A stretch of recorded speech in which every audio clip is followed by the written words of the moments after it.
ماہ رمضان کی اہمیت اور فضیلت۔ روزہ ایک عجیب عبادت ہے کہ انسان روزہ رکھ کر اپنے ہر کام کو انجام دے سکتا ہے۔ روزہ رکھ کر صنعت و حرفت، تجارت و زیارت، ہر کام بخوبی کر سکتا ہے۔ اس کا اندازہ اس بات سے لگایا جا سکتا ہے کہ قرآن مقدس کا نزول اسی پاک مہینے میں ہوا۔ رمضان کا پہلا عشرہ رحمت، دوسرا عشرہ مغفرت اور تیسرا عشرہ جہنم کی آگ سے نجات کا ہے۔ جب رمضان المبارک کا چاند نظر آتا تو آپ صلی اللہ علیہ وآلہ وسلم فرماتے تھے کہ یہ چاند خیر و برکت کا ہے، یہ چاند خیر و برکت کا ہے۔ میں اس ذات پر ایمان رکھتا ہوں جس نے تجھے پیدا فرمایا۔ حضرت جبرائیل علیہ السلام نے دعا کی کہ ہلاک ہو جائے وہ شخص جس کو رمضان کا مہینہ ملے اور وہ شخص اپنی بخشش نہ کروا سکے، جس پر حضرت محمد صلی اللہ علیہ وآلہ وسلم نے ارشاد فرمایا، آمین۔ حضرت جبرائیل علیہ السلام کی یہ دعا اور اس پر حضرت محمد صلی اللہ علیہ وآلہ وسلم کا آمین کہنا، اس دعا سے ہمیں رمضان کی اہمیت کو سمجھ لینا چاہیے۔ روزہ وہ عظیم فریضہ ہے جس کو رب ذوالجلال نے اپنی طرف منسوب فرمایا ہے، اور قیامت کے دن رب تعالیٰ اس کا بدلہ اور اجر بغیر کسی واسطے کے بذات خود روزے دار کو عنایت فرمائیں گے۔ خداوند کریم نے اپنے بندوں کے لیے عبادات کے جتنے بھی طریقے بتائے ہیں، ان میں کوئی نہ کوئی حکمت ضرور پوشیدہ ہے۔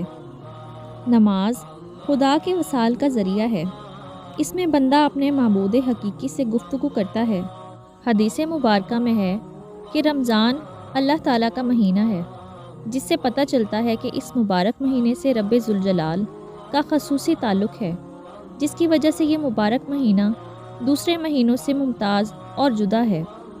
حضرت جابر بن عبداللہ رضی اللہ تعالیٰ عنہ سے روایت ہے کہ حضور صلی اللہ علیہ وآلہ وسلم کا فرمان ہے کہ میری امت کو ماہ رمضان میں 5 چیزیں ایسی عطا کی گئی ہیں جو مجھ سے پہلے کسی نبی علیہ السلام کو نہ ملی۔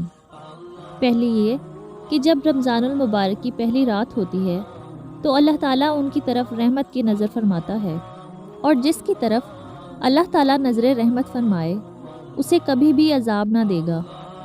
دوسری یہ کہ شام کے وقت ان کے منہ کی بو جو بھوک کی وجہ سے ہوتی ہے اللہ تعالیٰ کے نزدیک مشک کی خوشبو سے بھی بہتر ہے۔ تیسرے یہ کہ فرشتے ہر رات اور دن ان کے لیے مغفرت کی دعائیں کرتے رہتے ہیں۔ چوتھے یہ کہ اللہ تعالیٰ جنت کو حکم دیتے ہوئے ارشاد فرماتا ہے، میرے نیک بندوں کے لیے مزین ہو جا، ان قریب وہ دنیا کی مشقت سے میرے گھر اور کرم میں راحت پائیں گے۔ پانچویں یہ کہ جب ماہ رمضان کی آخری رات آتی ہے تو اللہ تعالیٰ سب کی مغفرت فرما دیتا ہے۔ رمضان کے اس مبارک ماہ کی ان تمام فضیلتوں کو دیکھتے ہوئے مسلمانوں کو اس مہینے میں عبادت کا خاص اہتمام کرنا چاہیے اور کوئی لمحہ ضائع اور بیکار جانے نہیں دینا چاہیے۔ اس ماہ مبارک میں ایسے انداز میں عبادت کو فرض کے طور پر متعین فرما دیا گیا ہے کہ انسان اس عبادت کے ساتھ اپنی تمام ضروریات میں بھی مصروف رہ سکتا ہے اور عین اسی خاص طریقہ عبادت میں بھی مشغول ہو سکتا ہے۔ ایسی خاص طریقے کی عبادت کو روزہ کہا جاتا ہے، جسے اس ماہ میں فرض فرما دیا گیا ہے۔ روزہ ایک عجیب عبادت ہے کہ انسان روزہ رکھ کر اپنے ہر کام کو انجام دے سکتا ہے۔ روزہ رکھ کر صنعت و حرفت، تجارت و زیارت، ہر کام بخوبی کر سکتا ہے۔